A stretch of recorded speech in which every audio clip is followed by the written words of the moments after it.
So dimbruk nih. Ini ada ini. Dibaca. Kamu kemarin punya hutang sama aku toh ini tape ini. Wis to gawanan nek duwite gawanan. Calone kan ya dhuwitku ya dhuwitmu. Wi mau ki bendelok wayang ya, Om ya wi mau berperang nek tanggapan budal 3:30 jam 8 lah kok jam 3:30. Masa ta? Matoki nggon semayan karo cah ngluyu. Masa ta? Apa? Makane ndek mau tak WA gak gelem jawab iki ngono to Mas kelakuanmu iki. Ora ya, mau bubuk manis aku. Bobok manis karo kuwi. Ya ora to ya. Ya tidak. Asline apa, Ndol? Asline weanan karo Elsa lho. Kowe anu tikus piti. HP-ne ndi? HP-ne ndi?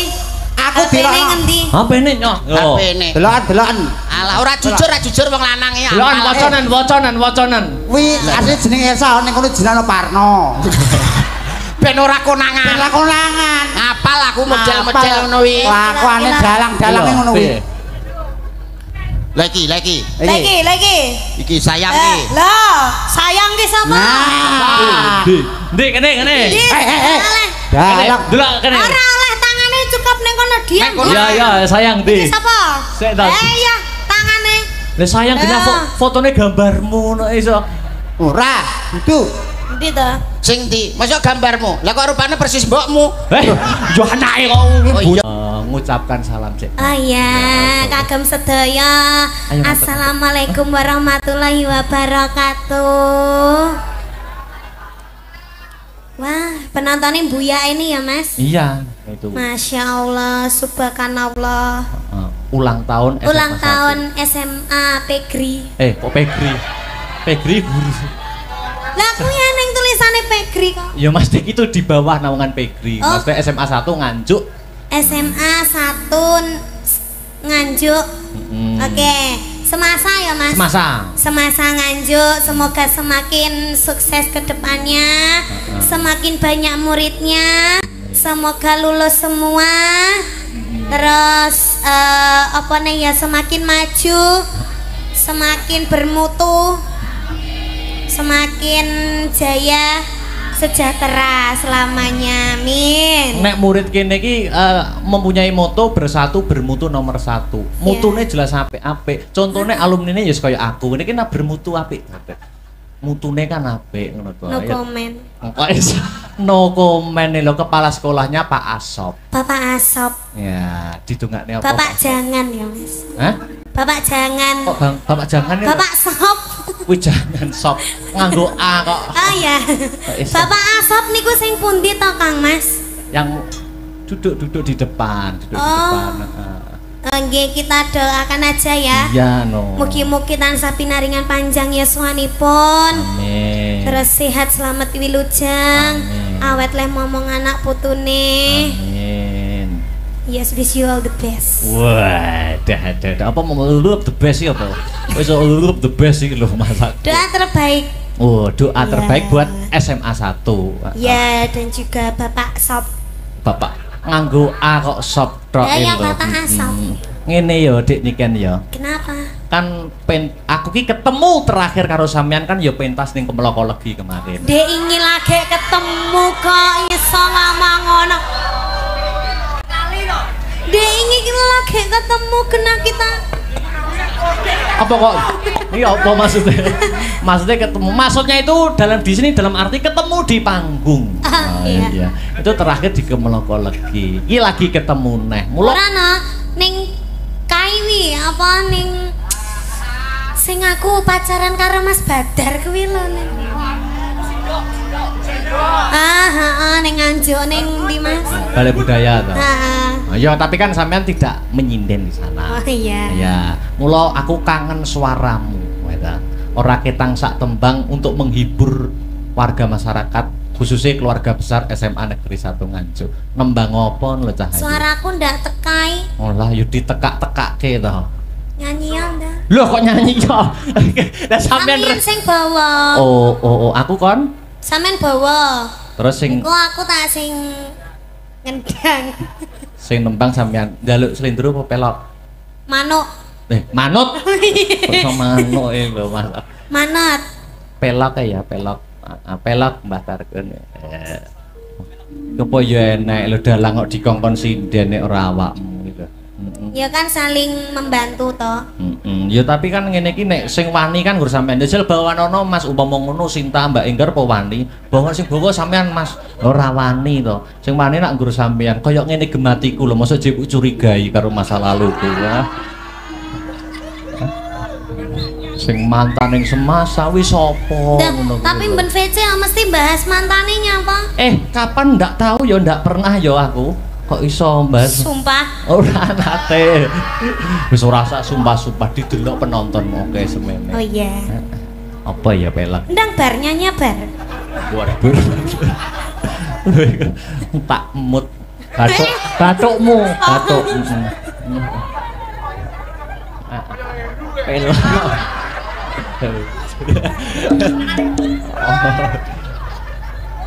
Nyidam sari kekidung memanis Niken Dalam. aku ning kene iki sebagai apa? Dalang. Dalang itu menggerakkan apa? Wayang. Apa bedanya wayang dengan Niken Salindri? Kalau wayang itu kan gepeng, kalau niken kan enggak. Oh, bukan gitu. Lah apa? Kalau wayang itu semakin lama itu nyapo pren apa wah urung tak apa-apa Oh, kalau wayang itu semakin lama umurnya sampe namanya kayak Mami Heru ta Mas. aku kini rokne sampeyan gitu aku kalau wayang itu Ya. semakin lama umurnya itu semakin antik. Wah. Kalau sampean semakin lama semakin cantik ya.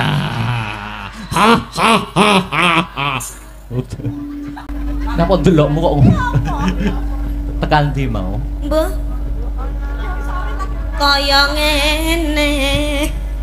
Nyidam sari kekidung memanis kaya kumbang kang amulat sekar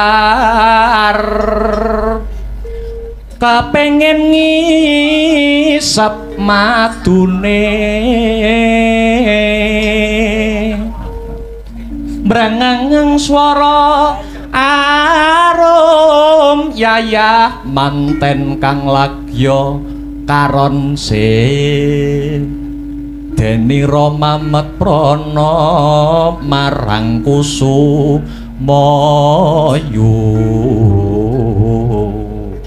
sedalutan bisa nendra karo mlaku ben suasanane panggunge ben urip. WW Mas. PB. Ngateng-ngateng. Sampeyan sing mlaku. Lho. Wis Sisan. kowe kok modal kon mlaku dhewe renggang kula kinepyur pulut saya geti dalang kok ngodak-ngadeg terus nyidam sarining tresna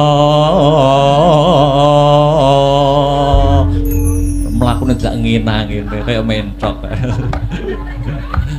Aku wis bawa ya ta saiki nembang nggo Mukadimah Limbukan ya. Iya. Apa sing pelok wis bebas wae meng bawane nyilih nyidam sari.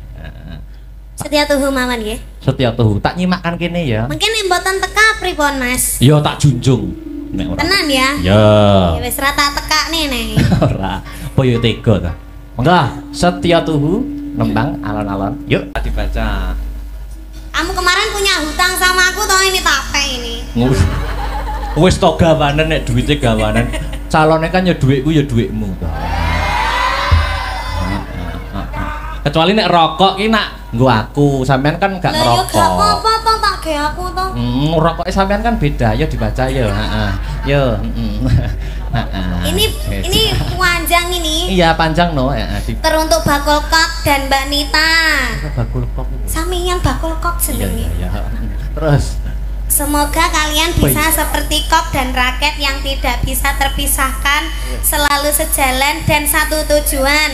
Ojo tukaran nae, ojo nesuan nae, langgeng-langgeng ya. Couple kesayangan kita Agni Lovers siap kawal sampai halal. Dukung dalam suka maupun duka, siap jadi garda terdepan buat kalian yang selalu siap support kalian tanpa batas dan tanpa kenal lelah pokoknya. Dari kalian kita banyak belajar arti kesabaran, kesetiaan. Dari kalian kita yo ngalah. Agni lovers via grup WA, love you sekebon. Agni kopo kebangsaan dan salam kemati selawase iki wis ben. Oh enak. Wah. Iki apa? Oh iki nyuwun gendeng iki. Gending. Cakra kembang, duet Mbak Nita dan juga Mbak Kulkok. Terus wi sing apa kuwi? Sing ini. Wah, akeh men. Der. Apa? Der iki. Dir ya. Atau der itu macane. Mbak Niken dan Mas Akbar sehat-sehat bahagia selalu, selalu harmonis. Semoga yang kalian cita-citakan bisa tercapai, amin. Lancar segala urusan dan rezekinya. Maaf kalau boleh request satu lagu diduetkan. Sotia, Cokro Kembang, salam gemati selawase. Sampean nganggo klambi abang kok kaya iki ya. Lucu ngono. Tapi ini gak bernyawa. Oh, gak bernyawa, gak bisa anu ya. Sudah ya, kayak, Mas. Duduk dulu istirahat nanti lagi ya. Gue iki yuk kik. Bahaya. Taruh sana lagi, Mas Karis. Wah, abot tenan. Wong lanang sing gelem ngongkon aku ya gerak bar tok lah sini. Kok iso mbok bales ngono lho. Iya. Iya ya, wis. Mana itu? Iya. Nih, wis. Ora entuk rokok kok semasa entuk rokok kok iki. Iso alon to. Wes kok cacah ya nek gong keduman rokok dijupuk siji-siji ya. Oke. Ya. Istirahat dulu, Nes. Niki juga ada Mas Yudo. Budes, urap, yang ketiga kutil. Iki lho, apa lho iki kok iso maksudnya maksudnya iki lho. Kutil maksudnya Kudu teliti. Oh. Artinya kudu teliti. Dadi yang nyambut gawe apa iki aja mung sembarangan, kudu diteliti dhisik. Oh. Apa sing kurang, apa sing kliwat, aja nganti salah. Hebat jalmo limpat seprapat tamat. Bathok bolu isi ndut kowe. Madu. Lah ya madune ceblok ning dundutan terus tak resiki malah dadi gilap apik ngono kok. Oh, jebul ya. Nesunan. Padha kerene jebul. Kudes, kurap, apa mau kutil. Yang terakhir Kuman. apakah artinya kuman? Kudu iman. Dadi wong iki ora kudu duwe iman. Misale dadi pejabat ora mungkin arek wani korupsi. Sebab duweni iman. Kok pemikirannya kok ya landep ternyata. Masih atau rupanya kayak katembat. Iki kok iso katembat sakmene kupinge sepiro. Kok ya duwe kemampuan tapi nggih nuwun sewu nek diibarat nih Mas Mondol kalih kula panjenengan. Jauh Mas, jauh panggang daripada api, bumi antarane langit. Secara SDM, secara kemampuan dan secara skill, Mas Mondol enggak mendukung Mas. Ilmunya rendah. Nek kon ngimbangi awak-awake dhewe ndak mampu dong. Mas Mondol niku nek cara nyambut gawe, niku cara neng kene ya, cara satpam. Niku kaya Paidi mbiyen lho, lolak-lolok ngene. Oh, Paidi. Nggih. SDM-nya nggak nutut, nyambut gawe dengan akal gak iso sing dindelne okole, dengan otak gak iso sing dindelne otote. Mulane kaya Mas Mondol, nuwun sewu Mas. Niki cara nyambut gawe, cara kerja, niku pol-pole dadi tukang titik watu. Wah, iki lho. Kowe iki. Sorry apa? Kowe iki nyambut gawe mentok titik watu. Munggah wis gak iso. Ngenyek iki. Kok iso ngenyek? Mas yo rupa kaya ngene iki yo duwe cita-cita, Mas. Lah yo cita-citamu titik watu. Lho, sorry ngenyek iki. Apa? Lho, minimal iki yo aku duwe cita-cita lurah lah. Apa? Lurah. Titik watu. Lurah apa wong iki RT maratuwane mau milih lho kok iso. Lho. Kowe iki titik watu. Lurah. Lah kowe dadi lurahe aku mau dadi rakyatmu. Aku langsung munggah sak dhuwurmu aku dadi camat. Aku camate kowe lurahe gak tak kei proyek gosok kowe. Kowe dadi camat. Iya, aku mau dadi bawahanmu. Lho, arep dadi apa? Sak dhuwurmu no. Dadi apa? Dadi bupati. Wah, aku bupati, kowe camat. Ora tak wahi proyek genti. Gosok kowe. Bupati rupane kepetelo 2B rong diongoti. Penting anu Kowe bupati. dadi bupati lah, aku dadi andanmu, dadi ngisoranmu ya isin to. Harga diri iso jatuh ta. Unggahi neh, Mas. Aku langsung tak pol nih, Mas. Aku mentok dadi presiden. Aku presidene, kowe bupatine gak tak kei wilayah. Bosok kowe. Presidene spok lho kuwi. Presiden pol dhewe. Kowe dadi presiden. Aku moh dadi rakyatmu. Lho, aku wis dhuwur dhewe presiden. Aku tetep sak dhuwurmu. Kowe dadi apa? Dadi udan sing deres. Dadi udan sing deres, presiden pas kunjungan tak banjiri. Bosok kowe. Kok maksa mau kalah lho, Mas? Aku dadi presiden, kowe dadi udan sing deres. Aku pas kunjungan tak udani deres terus banjir. Bosok kowe. Aku ya ora kurang akal to. Ora kurang akal ya, Mas? Piye ampre gak kena banjir? Aku dadi watu sing gedhe. Watu gedhe gak mungkin kena banjir. Ora mungkin, tetep Watu gede ra mungkin kena banjir. Iya, aku ora kurang akal. Lah kok iso? Piye supaya watu gede kuwi iso ketrak banjir? Kowe dadi apa? Dadi tukang titik watu. Lah dalah. balik rono nang. Alah. Ngarep endang muni titik bar lho. Ngapun dadak presiden. Tekan lurah, tekan camat barang wong kok iso. Wong ki mbok dijumbuhne karo kabisanmu. Apa wae ki dijumbuhne karo apa isamu. Iki mumpung sowane nganjuk apa sing arep mbok pamerne. Ana Mbak Niken, ana sinden sakmene mbiyane iki manfaatkan. Oh, dimanfaatne iki. Iya to, milih sing ndi kowe? Awas kowe nek kleru milih biacok kowe. Paling ora ya ditili dhisik. Milih sing ndi? Piye? Iki. Kowe tak kapuk to. Iki sinden sepuh, sinden senior khusus. Iki wayahe laler mengeng. Dah. Sing iki ae lho kok iso. Sing ndi? Mbok pilih. Sik kita. Ini.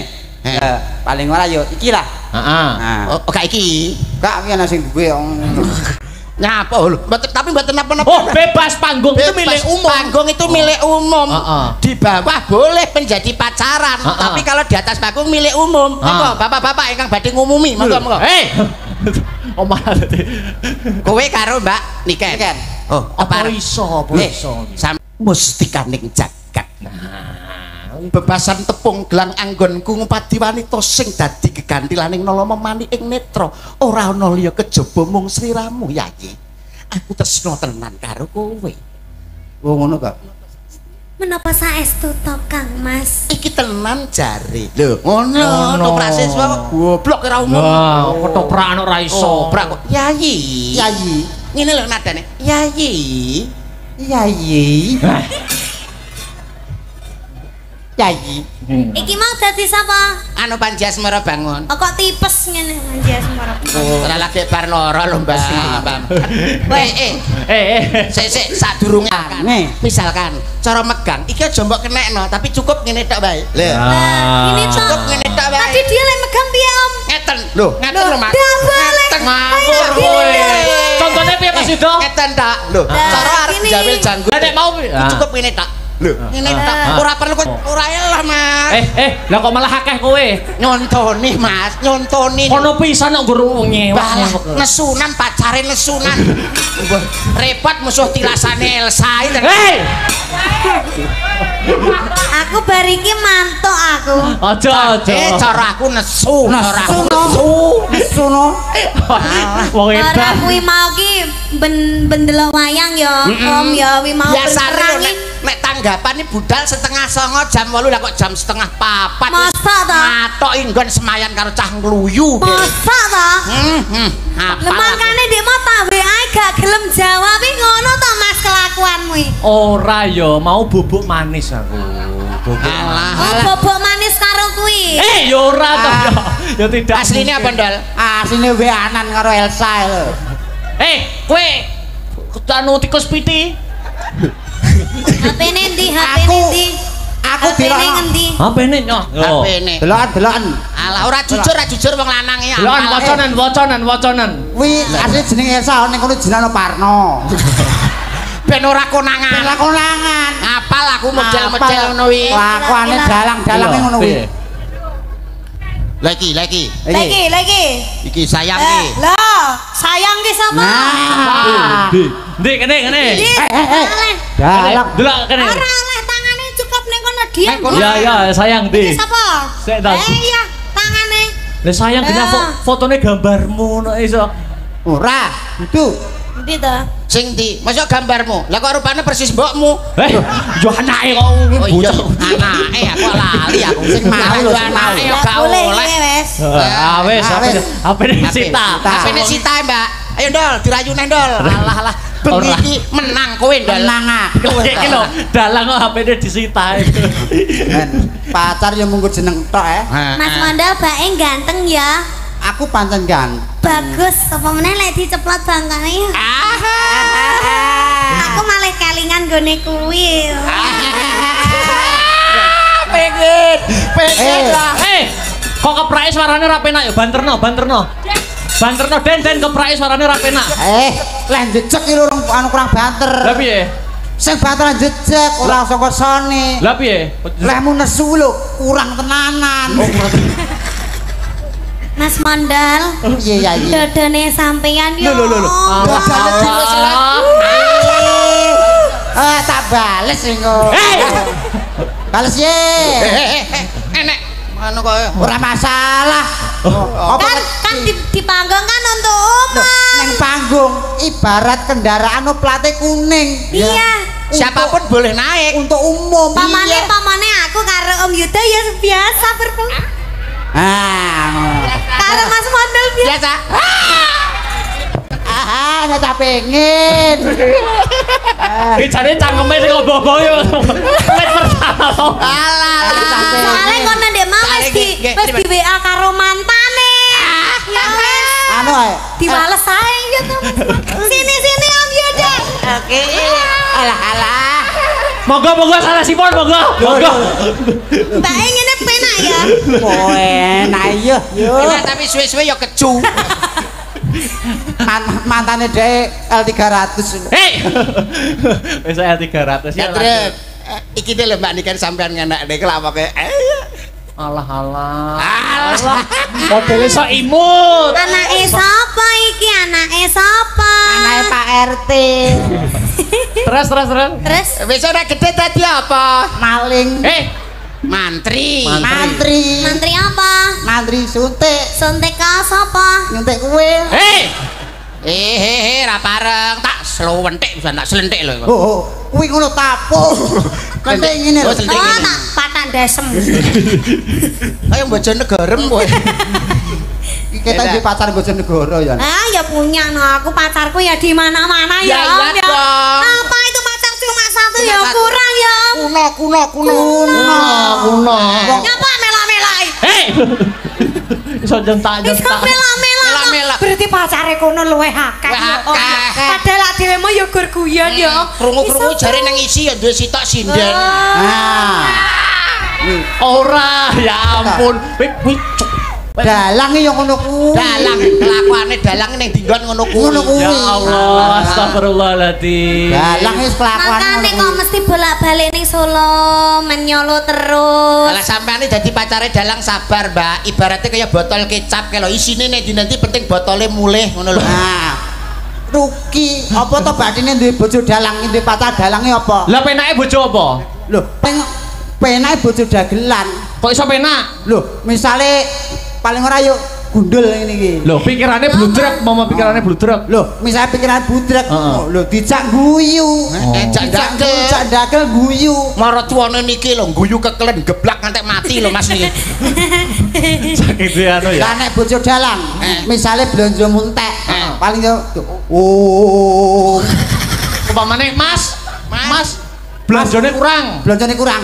Suram-suram diwak. Mas aku nyuwun cincin. Jaluk cincin. Pokoke bendina njaluk apa disuluki terus. Boyo enek Mas aku. Ayo ganti lanjut. Panji. Ya. Tatan kinggang Asik. sarambute. Sak rambut hop. Nah, iki lho. Sak rambut hop. Terus.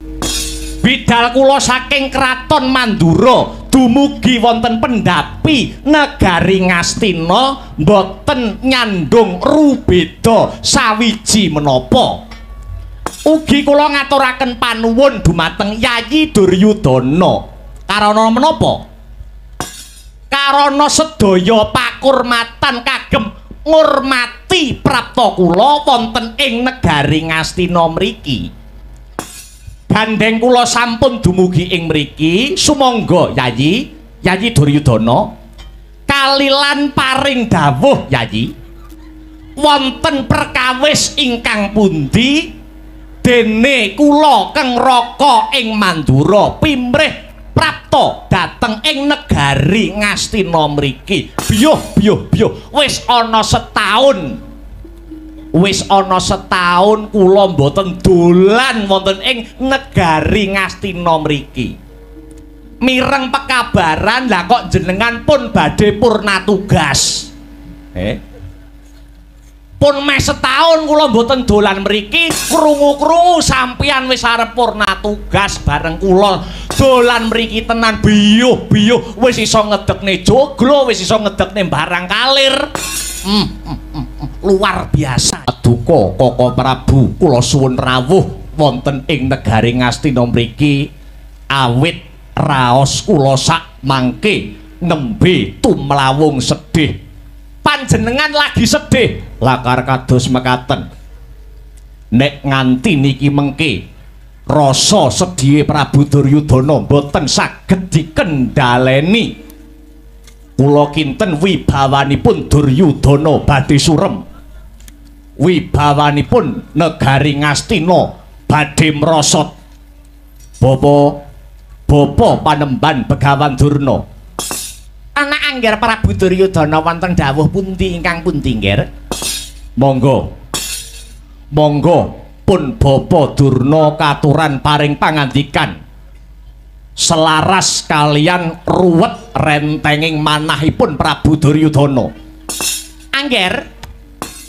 Angger Prabu Baladewa ratu saking negari Mandura. Kula minangka wakil saking anak angger Duryudana. Krana panjenenganipun anak angger Prabu Duryudana mboten kedugi ngendika piyambak. Kula ingkang dados wakilipun. Nggih, kados pundi? Kados pundi? Wonten menapa Bapak Durna? Angger negari Ngastina menika nak surem wibawanipun. Jalaran menapa? Keraton sing endah, keraton sing edipeni wibawane somrosot kamangka ratune ya gagah. Jalaran engri palungguhan sak mangke wonten tiyang utawi jalma manungsa ingkang wani nepak mbun-bunanipun anak angger Duryudana. Nepak mbun-bunanipun anak angger Prabu Duryudana. Liripun kados pundi Bapak? Mekaten. Priyayi kala wau, tiyang kala wau, menungsa kala wau nyolok netra, nekek jangga, nebah jaja. Boten sanes tiyang ingkang hambekipun kumalungkung adigang adigung adiguna wong sombong. Wani gawe pondok, wani ngedeke pesantren kang winastan pondok pesantren Sumur Jala Tunda. Sumur Jala Tunda. Inggih. Wonten mriku punika wonten tiyang sing wani madheg kiai, madheg pendhita, madheg brahmana dhateng mriku. Madheg pendhita wonten ing pertapan utawi pondok Sumur Jala Tunda kala wau. Naminipun tiyang kala wau nenggih pun Kiai Dawaludin. Kok jenenge wis ora meyakinkan to? Lajeng Kiai Dawaludin kala wau nggih niki ingkang krasa dipun rugekaken niku mboten namung anak angger Duryudana.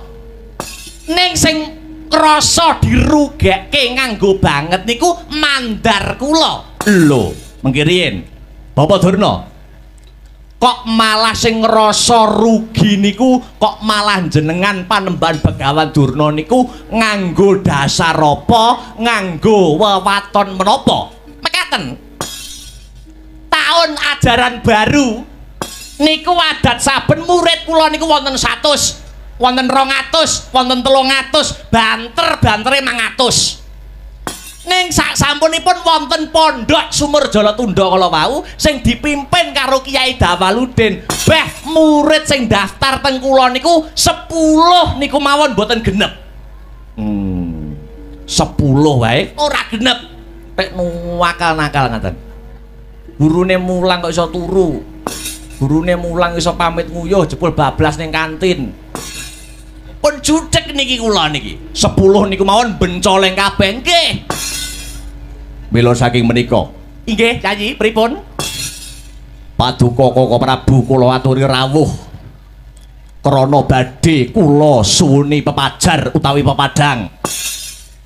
Kados pundi caranipun supados kula saged mbondo tanganipun nyerimpung sikilipun Kyai Dawaluddin kala wau ingkang sampun nyuremaken wibawanipun Prabu Duryudana. Koko Prabu Yayi, kok Yayi Duryudana krasa ilang wibawane niku mapan wonten pundi? Tiang-tiang Ngastina kathah sing ngaji dhateng mriku. Oh, kathah sing sami golek ilmu agami dhateng pondok Sumur Jalatunda mriku. Nggih. Lajeng kersanipun Yayi Duryudana kados pundi? Nyuwun sewu. Kula badhe nyuwun tulung. Kula badhe nyuwun tulung dhateng Paduka Koko Prabu Baladewa Pondok Pesantren Sumur Jalatunda punika saged dipun bubaraken. Slendro ingkang dados rasane Duryudana, slendro ingkang batosipun Prabu Jaka Pitana. Awit kesalahanipun Kyai Dawaluddin menika boten namung setunggal. Lho, dosa lan kesalahane Kyai Dawaluddin pemimpin Pondok Pesantren Sumur Jalatunda kala wau ora mung siji. Lah pinten? Wonten kalih. Menapa kemawon dosa kaluputanipun Kyai Dawaluddin kala wau? Setunggal. Setunggal wong Ngastina sami kathah sing ngaji dhateng mriku. Nggih. Angka kalih. Pondok Sumur Jalatunda menika taksih ke bawah wilayah negari Ngastina. Pondok Pesantren Sumur Jalatunda taksih ke bawah wilayah negara Ngastina. Kyai Dawaluddin ngedeki pondok tanpa izin dhateng kula. Mila kula nyuwun tulung dhateng Koko Prabu. Pondok Sumur Jalatunda saged kabubaraken. Permara reh manguswa yo ngambrangang. Padi karonaning kaswasih ring marga Hamalakung. Risang ganda mastrat maca leng-leng lalu mangulati. Surya mangrangsang wayah, surya mangrangsang wayah. Umyus amara wayahanto.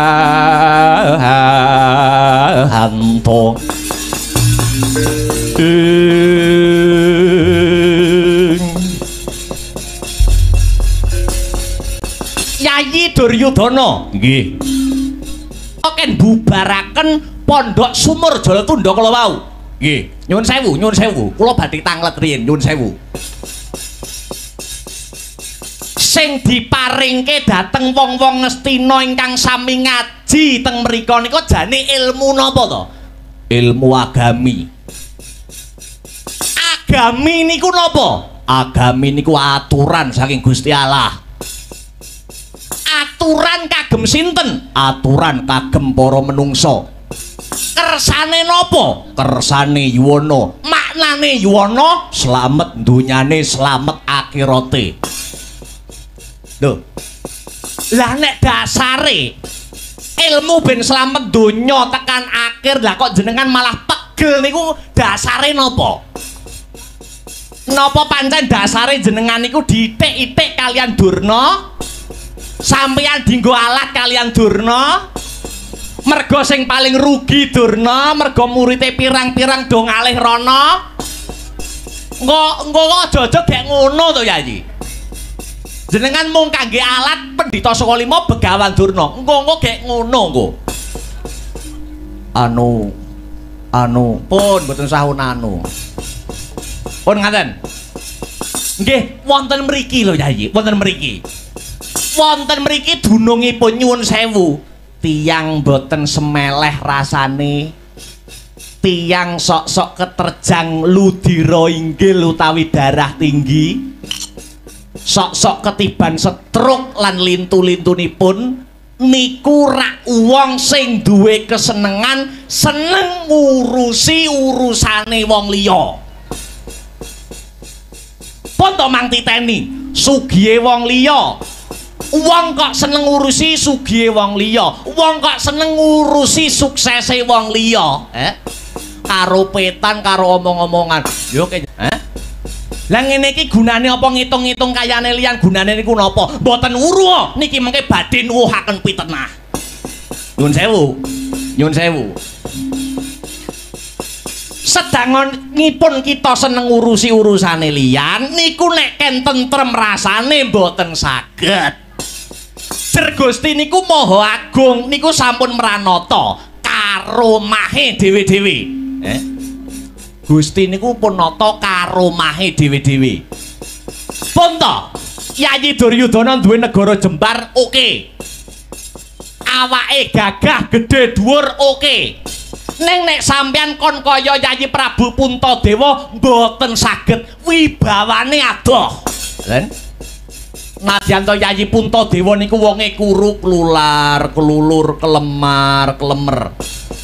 Ning krana wong tekun ngibadah kandas panelangsane ngene sambung rasa kali sing kuwasa limang wanci ora ditinggal tirakate banter wirite ya tansah dipersudi mula wibawane gedhe yen ditimbang kalian Nyai Prabu Duryudana nggih napa mboten mboten ngomongke Puntadewa lho niki paribasan utawi contoh ya liyane ora kuwi lah niki pun mulai jenengan karo dulure ora rukun kok karo dulur padha dalange ora rukun kok.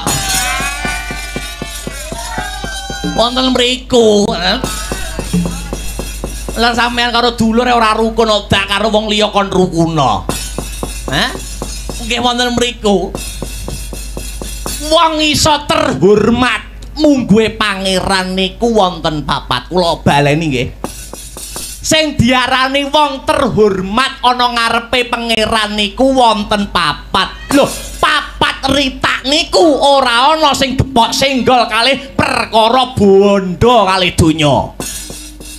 Setunggal, titikane wong terhormat ana ngarsane Gusti niku napa? Wong sing ninggalke maksiat.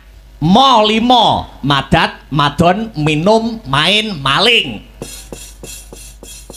Angka kalih wong iso terhormat ana ngarsane Gusti sing gawe urip niku wong sing nerima pandum rejeki paringane Gusti.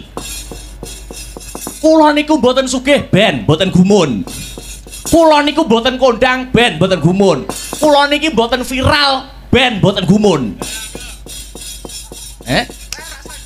Ngoyak kondang wonten donya nek ora kuat imane mblayang morale niki mengke entekane sing disambati nggih bangsaning setan iblis demit nggih. Lho kathah contone pun kathah. Tiyang ingkang boten sabar ngenteni peparingi Gusti sing Maha Kuwasa njlewar metu tegalan terabas metu pekarangan ilang kang iman sambat yang setan mongko setan niku pancen ngenteni kelakuane wong-wong sing padha njlewar imane yaiku panggonane pangananku sing empuk ya iki jalaran setan niku mboten leren anggenipun ngejak dhateng manungsa supaya ben dadi kancane esuk dadi isine neraka jahanam angka loro niku wau nggih nrimo pandum rejeki paringane Gusti. Kudune Yayi Duryudana melu seneng ana kiai sing melu-melu ndandani morale bangsa, melu-melu ndandani akhlake manungsa. Kudune melu seneng. Kula jane nggih pun mireng Baladewa janjane niku nggih pun krungu.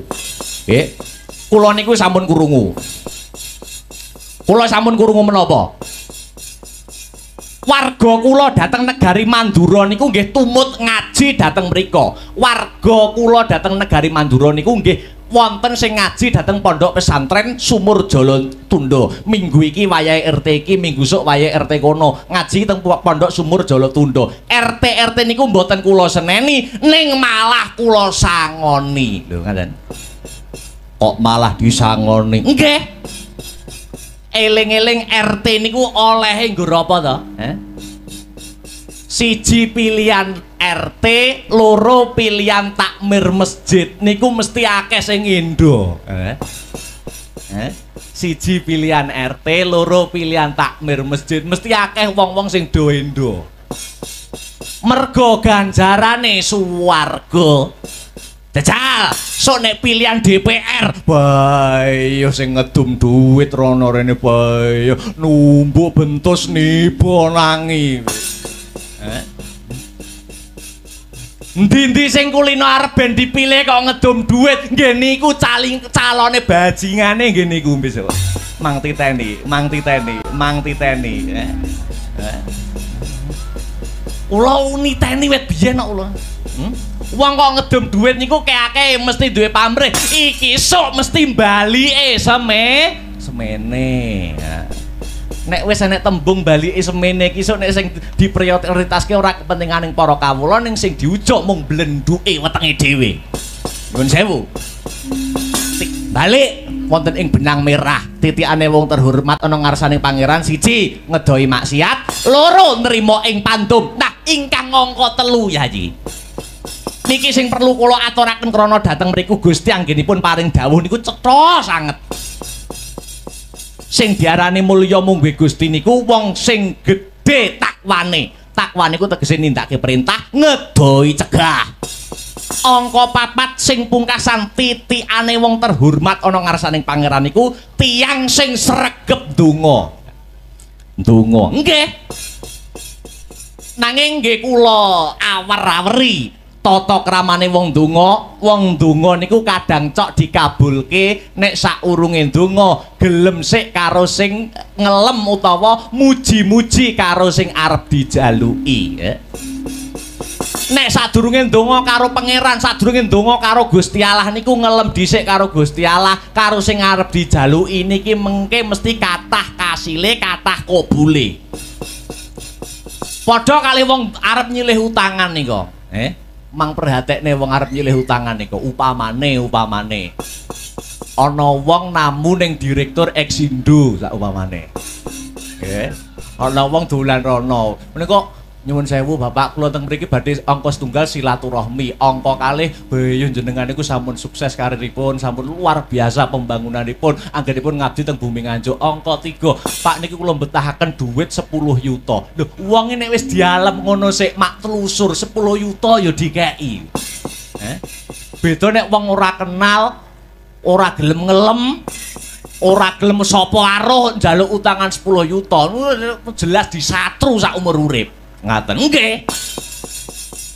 Terus 4 kala wau menawi paduka Yai Prabu saged netepaken boten usah kuwatir. Perkawis 4 kala wau boten saged surem wibawanipun paduka Yai Prabu anggenipun dados ratu. Ambak wonten pondok pesantren paduka mbaten nyayingi negara Ngastina. Boten badhe surem wibawa paduka Yai Prabu.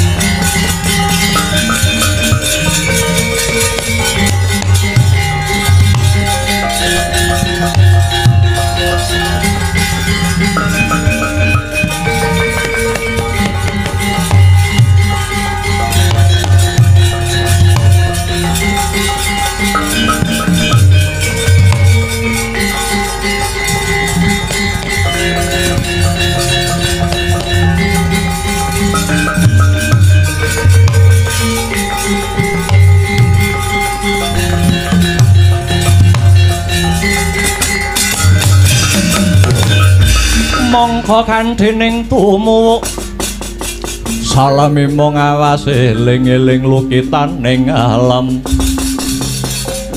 eling lukitan ning alam. Oh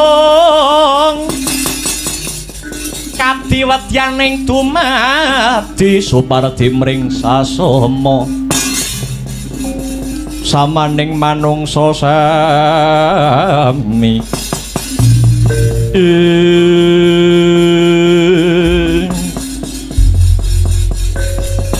inggih Koko Prabu ngestaken dawuh. Lah balik wonten Pondok Sumur Jalatunda.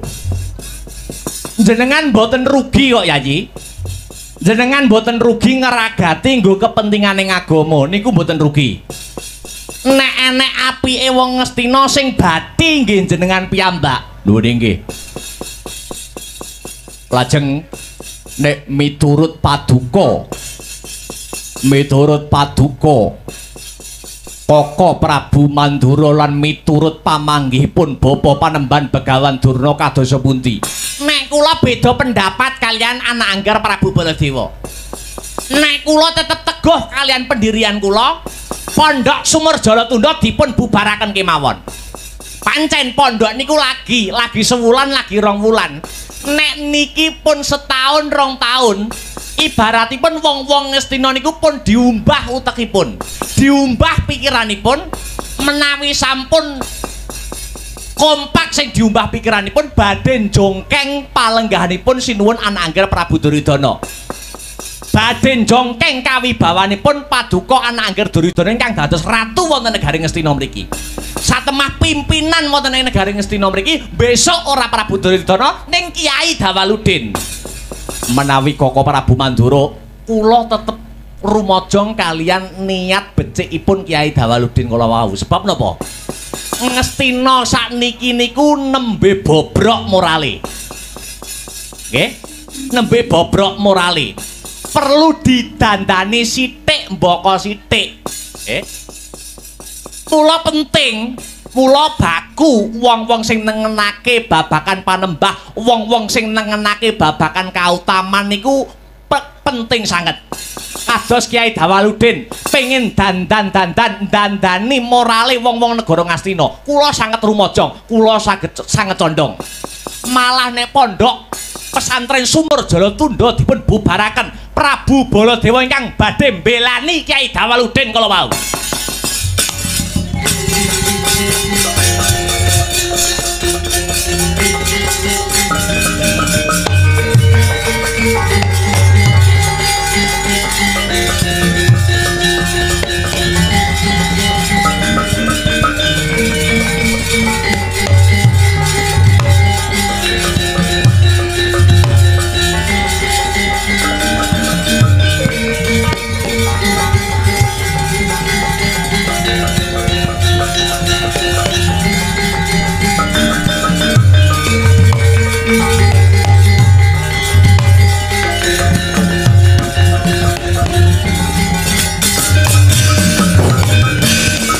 Lenging driya mangu mangun gong kanduhan rimang lir lena tanpa kanin ing lir lena tanpa kanin ong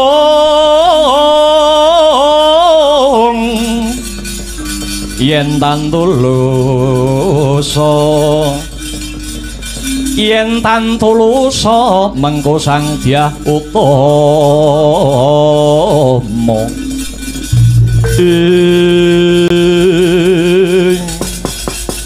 tatas titis tetes pangandikane nata ing Mandura Prabu Baladewa nadyan ing cipta tumanduk kelawan Prabu Duryudana parandene sedaya para kawula sak pendhapa tintrim tumungkuling kisma midhangetaken pangandikaning Sang Balarama rikala semanten gegodhongan tan ebah samirana datan lumampah kedadak gedher kawula sak pendhapi samya alok ana wanara kusika seta tegese kethek kang wulese putih wantun minggah ing pendhapa negara Ngastina repepeh pindha sata mungguing petarangan singak kang sami mulat he kanca biak-biak ana daya minggir jaluk dalan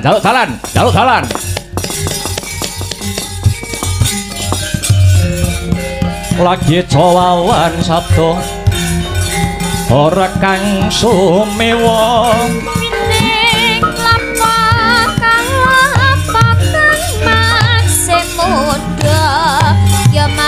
gegering panangkilan kata samyonarko wonten dwi rata mekta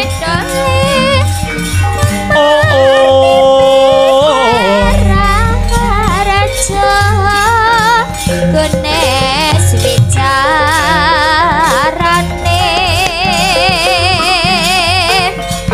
ujung ngejari ramane dole ujung jari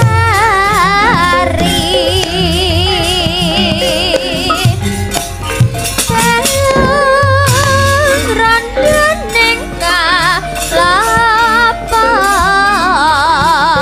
genes ayam dan terang penggalian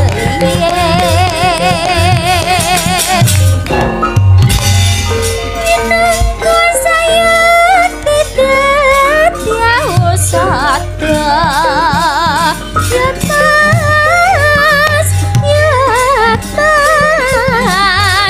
jangan rawa tonggal basane bas karo raden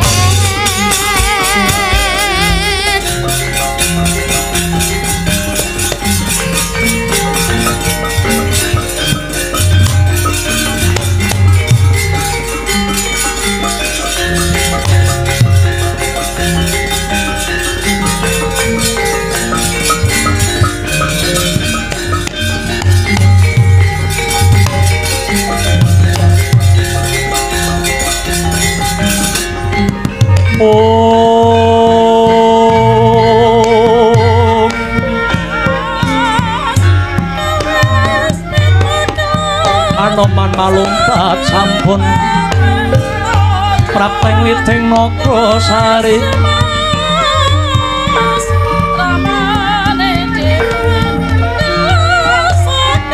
Ulat mangandhap gading awanodya yubara ageng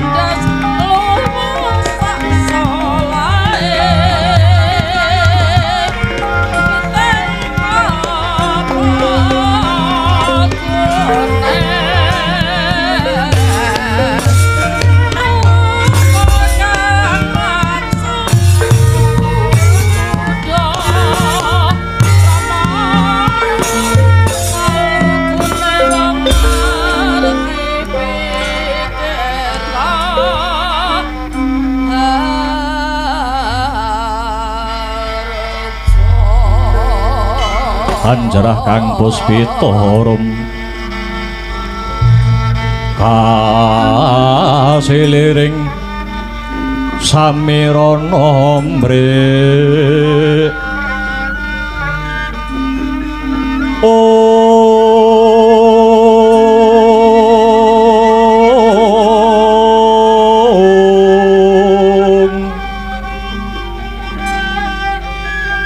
Sekar kadung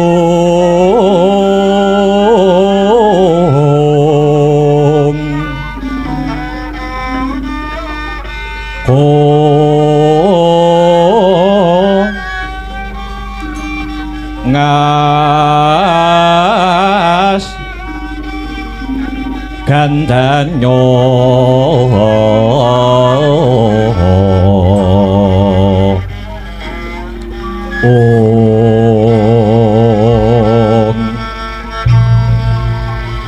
maweh rarasrehaning driya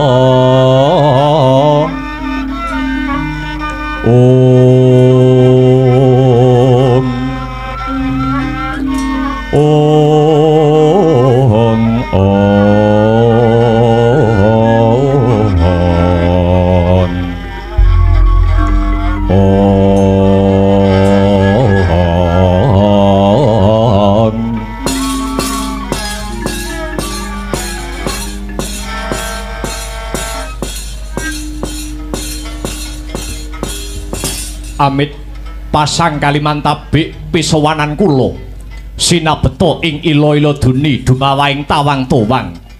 Nyuwun sewu lemah bengkah nyelo-nyelo.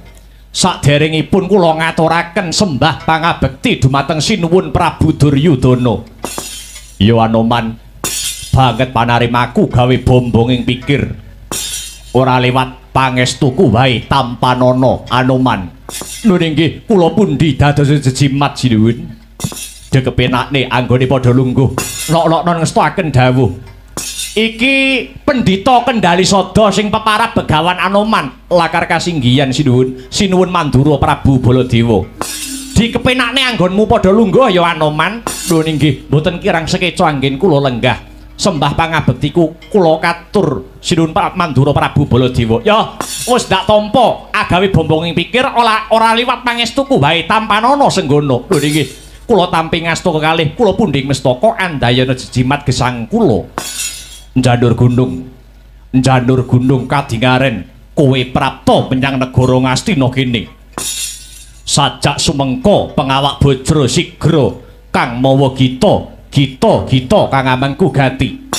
Nuning nggih Sinuwun ngaturi wuninga bilih sak mangke kula puruhita dhateng Begawan Kiai Dawaludin wonten ing Pondok Sumur Jalatunda. Edan kowe Anoman kowe kelebu murite Kiai Dawaludin. Nuning nggih lakar kaluhuran kados mekaten. Oh alah Anoman. Wis tuwek mambu lemah barang panggah meguru wae. Dek sing kok goleki iki apa to Man? Anoman kowe wis tuwek kempong perot jambul uwanen. Dadak meguru ana Sumur Jalatunda, meguru ngaji ana ing Kiai Dawaludin. Pamrihmu ki apa? Sing kok goleki iki apa? Nyuwun sewu panemban, wong ngudi ilmu tambah kawruh menika mboten wonten watesipun. Ibaratipun awit lair ngantos dumugi pati, wiwit jabang ngantos rapang, wiwit indil-indil nganti ondol-ondol. Anoman wonten dawuh Mara Diage, sediamu apa, karepmu apa, kowe sowan ana pendopo negara Ngastina mriki. Bares kures blak kotang terus terang. Sinuwun Prabu Jaka Pitana. Sowan kula prapta jengandika Sinuwun minangka dados duta utawi utusan. Kula dipun utus kalian guru kula ing Pondok Sumur Jalatunda. Nuwun inggih guru kula pun Begawan Kiai Dawaludin kala wau. Kowe diutus. Nggih. Lah banjur Anoman kowe dikongkon apa? Nyuwun sewu menawi lepat diagung pangaksami.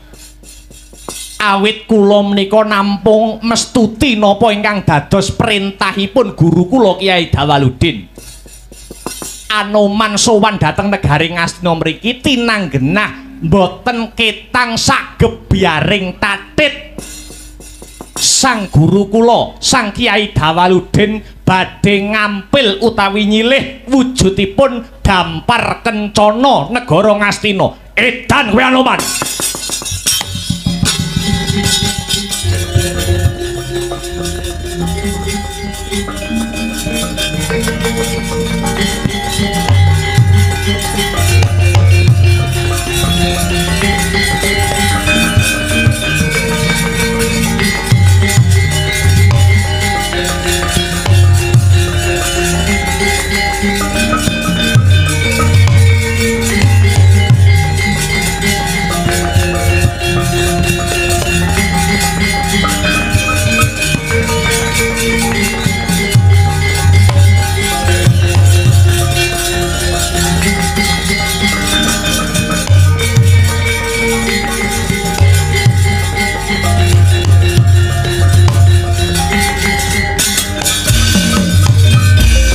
Caca montaplir kinatap tuko yayasinipi. Caca bang mawinga-winga wengis kumejot patoning lati.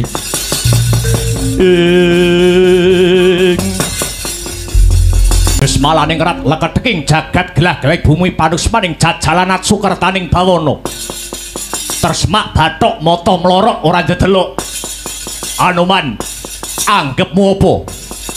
Kiai Dawaludin gurumu kepingin ngampil utawa nyilih Dampar Kencana negara Ngastina. Tegese Kiai Dawaludin kepingin jongkeng palungguhanku dadi ratu ana ing negara Ngastina iki. Krana apa? Krana Dampar Kencana utawa kursi Kencana mujudake simbol kewibawaaning Prabu Duryudana. Nantang alus Kiai Dawaludin bangsat elek.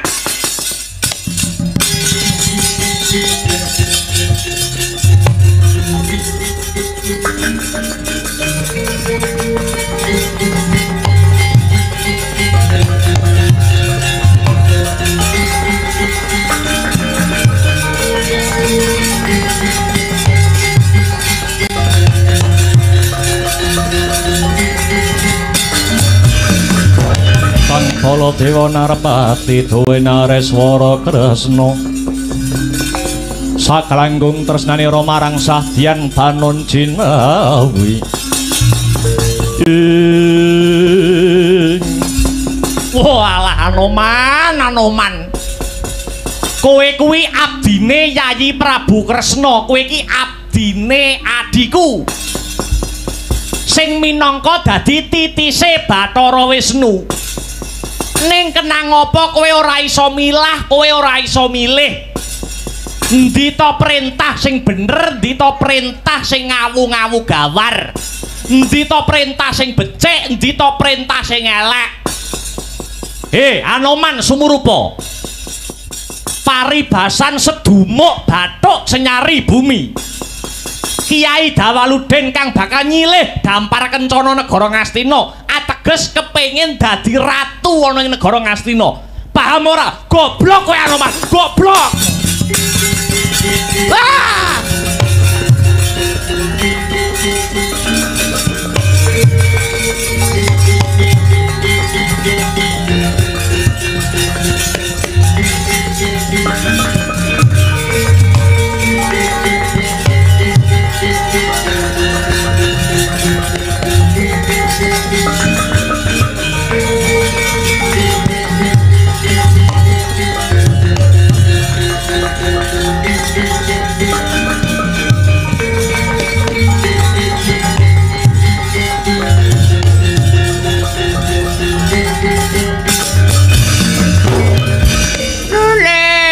Sumolole sumorante emprit gandel buntut maju gulu hawala. Anoman jare kowe kuwi pendhita ana ing Kendali Sada, apa maneh saiki kowe meguru marang gurumu Kiai Dawaludin. Kenang apa kowe kok ora tanggap ing sasmita? Kenang apa kowe ora waskita? Dene kowe diloropne, kowe dijlomprongke, kowe diblusukne karo Kiai Dawaludin kok manut ae. Oh ala Anoman. Pendhita kethek, teko kowe Anoman, teko kowe.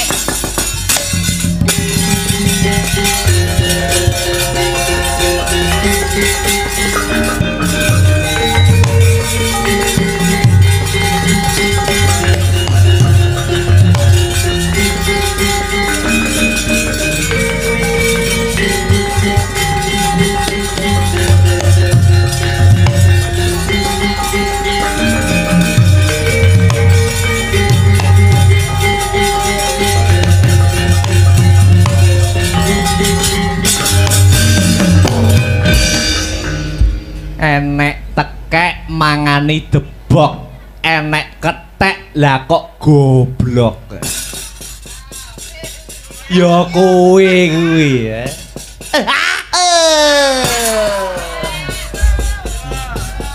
Dasare kethek iki derajate ana sak ngisore menungsa, dadi gampang dipengaruhi, gampang kombak kumbuling kahanan. Kowe iki dienggo mikir lho, Tek. Kene iki dienggo mikir lho. Nek ora iso mikir lerena dadi pendhita, wis dadi begal, dadi preman ning pasar ngono. Goblok kowe, Mas.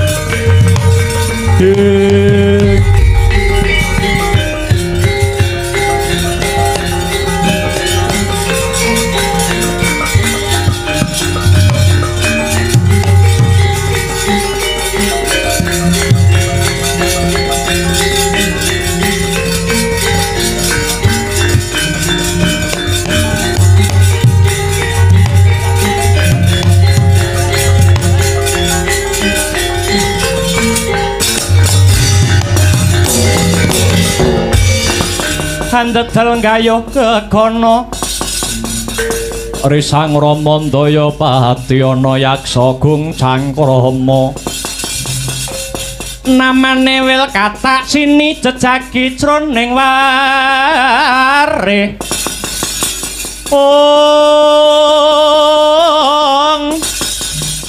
mbadha kolam tanpa tuwa mina-mina jro jaladri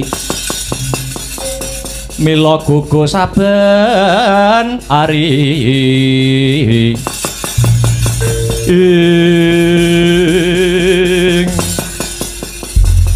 wauta kaya mangkono sedaya samya ngunek-ngunekke risang Anoman ibarat entek amek kurang golek anggenipun ngundamana risang kapiwara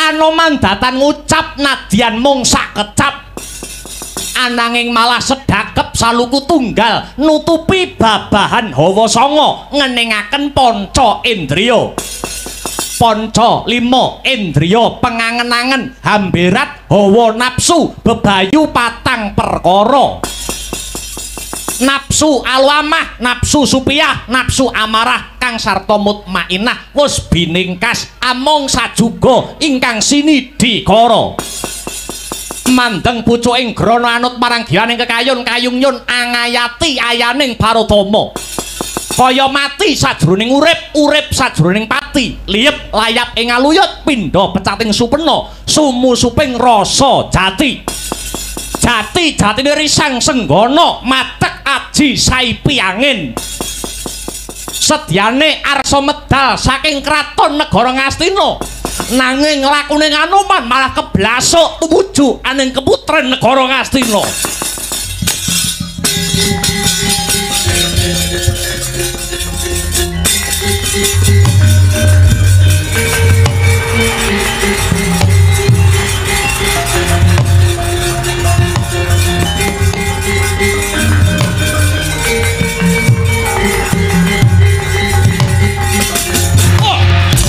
Anoman ilang, Anoman ilang. Wah.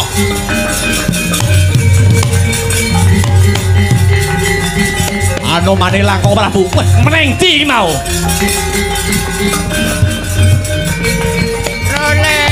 Lole ketek ilang.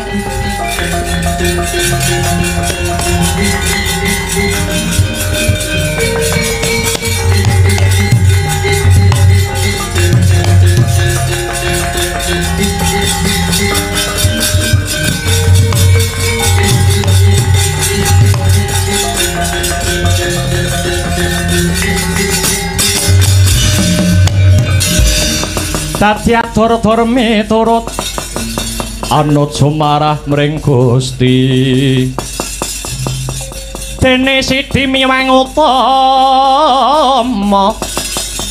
ong panindak ing praja adil bejo dadi bandara rinarepan mring pro abdi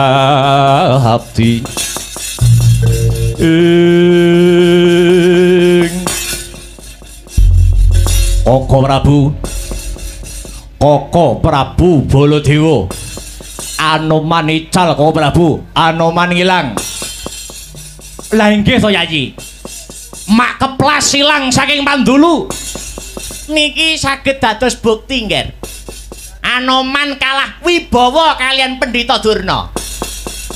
Padha-padha pendhitane ning bareng diunek-unekke ngilang tanpa sengkan, ngilang tanpa sebab. Pun mboten usah kuwatir, Anoman niku minder, Anoman niku wedi kalih Pendhita Durna.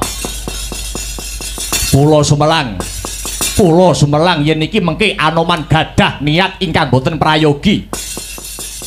Bobo paman patih senggune wawan. Mula wonten dawuh tinimbalan nggih anak anggir Prabu Duryudana.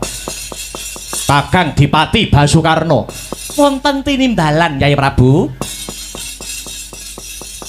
Paman Sengkuni lan Kakang nganggo Karna Basusena kula utus ngupadi wonten pundi murcanipun Senggana. ganjel batos kula, ganjel ati kula. Menawi dereng wonten katerangan ingkang cetha bab ilange Anoman. Menawi Anoman sampun kepanggih, ora usah dadak kesuwen pateni mawon. Mergi Anoman kula anggep klilip sajroning negari Ngastina menika. Jalaran Anoman ugi muridipun Kyai Dawaludin kala wau. Nuwun inggih ngestaken dawuh Yayi. Sendika dawuh nggih anak Prabu. Barengi sintrang samirana.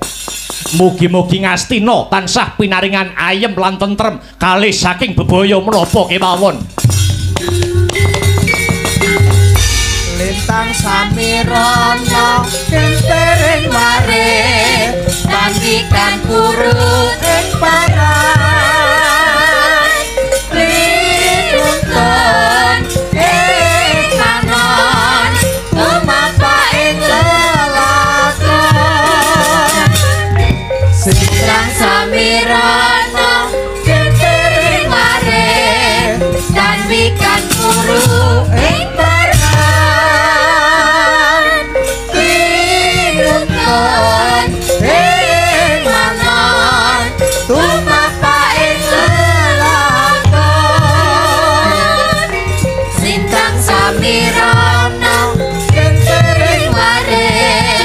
Pandikan guru ing